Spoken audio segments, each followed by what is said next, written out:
India के उड़ीसा राज्य के पुरी में चमत्कार की एक ऐसी कहानी है जिसे समझ पाना साइंस के बस की बात नहीं है। साइंस, ज्योग्राफी, फिजिक्स, केमिस्ट्री और दुनिया के सारे ग्राउंड्स ऑफ बिलीव्स यहाँ सब फेल हो जाते हैं। हिंदू मान्यता में 4 धाम होते हैं: बद्रीनाथ धाम, द्वारकाधीश धाम, रामेश्वरम और जगन्नाथपुरी।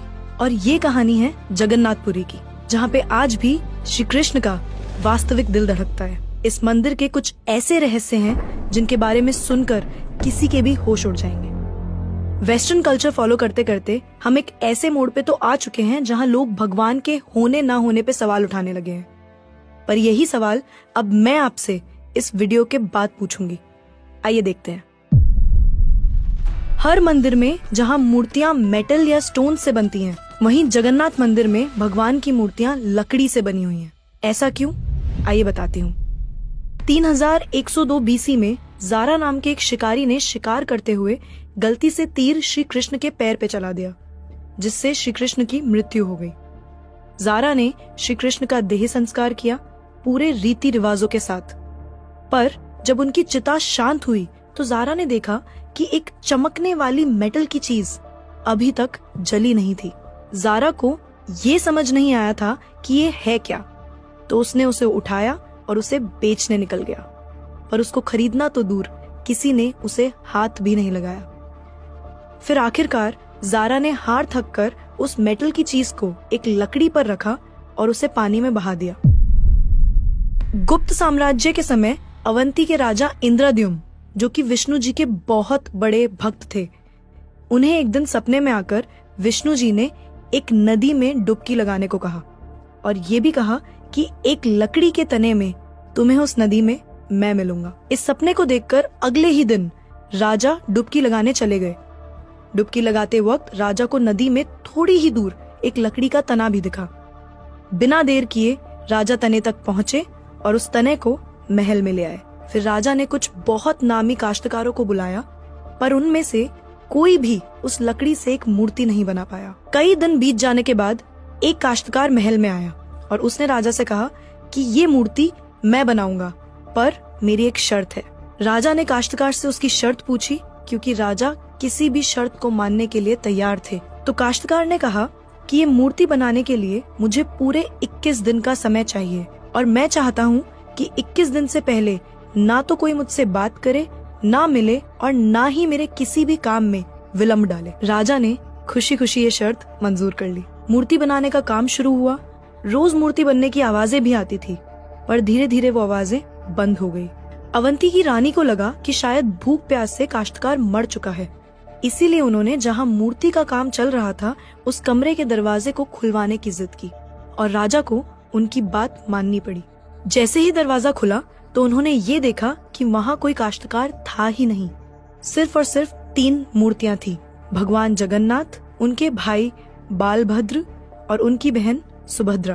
और उसी जगन्नाथ जी की मूर्ति में वो मेटल वाली चीज भी रखी गई थी, जो कि कुछ और नहीं, श्री कृष्ण का धड़कता हुआ दिल था। ये कोई नॉर्मल ह्यूमन हार्ट नहीं है, ये एंशिएंट एडवांस टेक्नोलॉजी का क्लियर सबूत है। ये हार्ट एनर्जी ट्रांसमिट करता है और हम सब ने ये तो पढ़ा ही है that stones and metals are good conductors of electricity and wood is a bad conductor of electricity. इसीलिए idols in the Jagannath temple are made up of wood. सिर्फ यही नहीं, हर 12 साल में एक बार भगवान की नई मूर्ति स्थापित की जाती है और भगवान के दिल को उस मूर्ति में शिफ्ट किया जाता है। ये किया इसलिए जाता है क्योंकि जो energy transmitting device, if we talk scientifically, उस मूर्ति में होता है, वो इतनी एनर्जी ट्रांसमिट करता है that the wood gets depleted with time और इसीलिए उसे बदलने की जरूरत होती है। पर इसे बदलने का प्रोसेस भी इसी की तरह बहुत इंटरेस्टिंग है। हर 12 साल में एक दिन ऐसा होता है जिस दिन मंदिर में किसी को एंट्री नहीं मिलती। पूरी शहर की बिजली काट दी जाती है। मंदिर के मेन पंडित की आंखों पे पट्टी और हाथों में बड़े और मोटे ग्लव्स पहनाए जाते हैं और 100% अंधेरे में इस दिल को निकालकर नई मूर्ति में फिर से स्थापित किया जाता है। जिन पंडितों ने इतिहास में ये सेरेमनी करी है, उनका कहना है कि उन्होंने देखा तो कभी नहीं, पर इस चीज को, जिसे हम ब्रह्म पदार्थ भी बोलते हैं, इसे हाथों में पकड़ने पे ऐसा लगता है जैसे जिंदा खरगोश पकड़ लिया हो। माना ये भी जाता है कि अगर किसी ने ब्रह्म पदार्थ को देख लिया तो उसकी मौत उसी समय निश्चित है। इसीलिए बिना आंखों पे पट्टी लगाए किसी को भी ये सेरेमनी करने की परमिशन नहीं है। इस मंदिर के ऊपर एक झंडा है जो साइंटिफिक लॉ के बिल्कुल विपरीत चलता है। जैसे कि हमें पता है कि जिस डायरेक्शन में हवा चलती है पतंग भी उसी डायरेक्शन में उड़ती है और झंडा भी उसी डायरेक्शन में उड़ना चाहिए। पर जगन्नाथ मंदिर के इस झंडे की बात बिल्कुल अलग है। ये हमेशा हवा के ऑपोजिट डायरेक्शन में उड़ता है। क्यों और कैसे आज तक कोई समझ नहीं पाया। इस झंडे के साथ एक और खास बात है कि इसे रोज बदलना पड़ता है। इसीलिए मंदिर के पांडु 214 फीट ऊपर लगे इस झंडे को रोज चढ़कर बदलते हैं, क्योंकि कहा जाता है कि अगर किसी दिन ये झंडा नहीं बदला गया तो मंदिर 18 सालों के लिए बंद हो जाएगा। मंदिर में आए भक्तों के बीच रोज प्रसाद बांटा जाता है। उनके लिए वो प्रसाद बनाया जाता है और जगन्नाथ मंदिर में होने वाली हर चीज में कहीं ना कहीं भगवान की कोई ना कोई लीला छुपी है। मंदिर में रोज 500 लोगों के लिए प्रसाद बनता है और कभी कभी भक्तों की संख्या हजारों में भी चली जाती है। पर जगन्नाथ मंदिर में भक्तों के लिए प्रसाद कभी कम नहीं पड़ा। दिन भर मंदिर में प्रसाद बांटा जाता है, पर कहते हैं कि आज तक इस मंदिर में एक भी दाना प्रसाद ना कम पड़ा है और ना ही व्यर्थ गया है। पर ऐसा एस्टिमेशन इंसानों के लिए करना तो बहुत ही मुश्किल है। और ये बात यहीं खत्म नहीं होती। प्रसाद बंटने की मिस्ट्री तो है ही, उससे बड़ी मिस्ट्री है प्रसाद बनाने की। लकड़ी की आग पे 7 मिट्टी के बर्तनों को एक के ऊपर एक रखकर प्रसाद बनाया जाता है। साइंस और लॉजिक्स कहते हैं कि सबसे पहले सबसे नीचे वाले बर्तन का प्रसाद पकना चाहिए, पर पुरी के जगन्नाथ मंदिर में साइंस और लॉजिक्स नहीं चलते। इन 7 बर्तनों में सबसे पहले सबसे ऊपर रखे जाने वाले बर्तन का प्रसाद पकता है, फिर उससे नीचे वाले बर्तन का, और ऐसे ही सबसे नीचे रखे बर्तन का प्रसाद सबसे आखिरी में पक के तैयार होता है। हाँ, मुझे पता है आपको भी अभी कुछ नहीं समझ आ रहा होगा। इसे आज तक कोई नहीं समझ पाया। इस मंदिर की खूबसूरती शब्दों में नहीं बताई जा सकती। इतना बड़ा मंदिर इतने सालों पहले बिना किसी टेक्नोलॉजी के कैसे बनाया होगा। पर क्या आपको पता है 214 फीट के इस मंदिर की डोम की परछाई आज तक कभी बनी ही नहीं। Are you shocked? You must be, but it is true. Jagannath Puri temple के डोम्स की शैडो बनती ही नहीं है कभी भी, at any time of the day. और हमारी फेवरेट साइंस इस बात का भी लॉजिक नहीं ढूंढ पाई। The mystery is not over here. जैसा कि हमें पता है कि कुछ buildings, architectures and areas no fly zones होते हैं, मतलब वहाँ ड्रोन्स, एयरप्लेन्स या कोई भी मैन मेड फ्लाइंग ऑब्जेक्ट पहुंचाने की या उड़ाने की परमिशन नहीं है। पर पक्षियों को तो हम नहीं रोक सकते, उन्हें समझाना तो बहुत मुश्किल है ना। पर अगर हम जगन्नाथ टेम्पल की बात करें तो वहाँ पे ऐसा कुछ है जो शायद पक्षियों को पता है और हमें नहीं, क्योंकि इस मंदिर के ऊपर कोई भी ड्रोन, कोई भी एयरप्लेन या कोई भी पक्षी कभी उड़ता ही नहीं। आपने देखा होगा ना मंदिर के डोम्स पे या बड़ी बड़ी बिल्डिंग्स पे बर्ड्स को बैठे हुए। कभी जगन्नाथपुरी जाएंगे तो देखिएगा that birds don't rest on the roof of Jagannath temple. आप कभी भी किसी भी पक्षी को जगन्नाथ टेम्पल की छत पे या उसके डोम्स पे बैठा हुआ नहीं देखेंगे। पर कंफ्यूज करने वाली बात ये है कि कैसे एक बेजुबान पक्षी ये जानता है कि इस मंदिर के ऊपर से उड़कर नहीं जाना।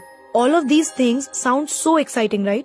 अगर आपको ये कहानी जानने में और सुनने में मजा आ रहा है और आप ऐसी ही नई नई चीजें और कहानियां जानना चाहते हो तो नेकेड ट्रुथ को सब्सक्राइब करना मत भूलना।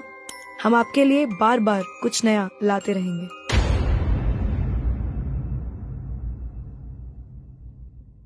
आइए फिर से चलते हैं जगन्नाथ मंदिर की मिस्ट्रीज की तरफ। सुदर्शन चक्र, ये नाम तो आपने सुना ही होगा।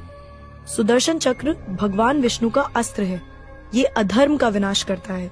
जगन्नाथ मंदिर के टॉप पे एक सुदर्शन चक्र है और उसे आप जिस भी डायरेक्शन से देखोगे उसकी फेसिंग आप ही की तरफ होगी। भगवान जगन्नाथ, जिनके नाम का मतलब ही जगत के नाथ हैं, इनके मंदिर में लाखों श्रद्धालु अपनी आस्था और प्यार भगवान के लिए लेकर आते हैं। पर इस मंदिर में सिर्फ हिंदुओं को दर्शन करने की अनुमति है। किसी भी और धर्म के इंसान को दर्शन बाहर से ही करवाए जाते हैं और दर्शन करवाकर भेज दिया जाता है। जैसे कि हमारी ex prime minister Indira Gandhi ji, वो भी जगन्नाथपुरी गई थी दर्शन करने, पर क्योंकि वो फारसी हैं और हिंदू नहीं और उन्हें उनका सरनेम फिरोज गांधी से मिला है, इसीलिए इंदिरा गांधी को भी दर्शन करने की अनुमति नहीं दी गई। सिर्फ यही नहीं, 2005 में थाईलैंड की प्रिंसेस महाचक्री सिंधोन को भी जगन्नाथपुरी टेम्पल में एंट्री नहीं दी गई थी, क्योंकि यहाँ फॉरेनर्स अलाउड नहीं है।